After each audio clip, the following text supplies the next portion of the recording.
difference between joy and sorrow. The passage that was read before that question was formalized was a very dualistic expression of what happens here in manifestation.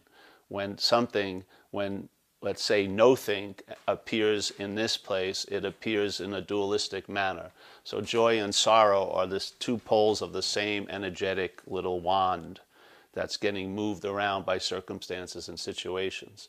And that's what we would call dualism. And the original dualism is the subject-object paradigm we believe we're in. Me as this, an object, taking itself to be a subject, casting everything else as an object to me. Yes?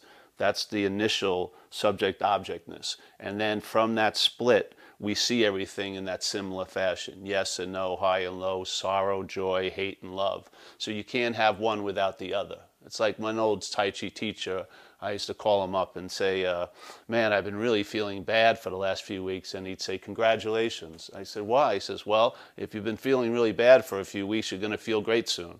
And if I would have called him up saying I was feeling great, he would say, I'm sorry, because you're going to be feeling bad soon.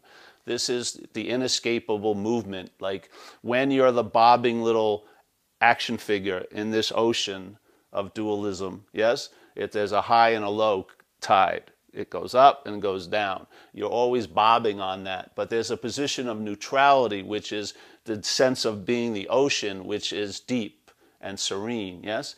Even though there's movements in it, there's a stillness that's available. Or a position of neutrality. That's what's being expressed. And it can't be got by sorrow or joy, yes? You can't have one side without the other. You can't move all your attention and interest just to joy and think that sorrow will not be for you anymore. Sorrow will follow just as surely as anything else will, yeah? So this is just a clear indication of the limits of this dualistic expression, which is all hinged on the axis point of being a self, yes? Being a long-lasting, independent, separate entity. So that sort of casts the position of, oh, I don't like this and I want more of that. Yes? So there is a position of neutrality. Instead of being self-centered, the mind can be centered, which is a much different experience here. Yeah?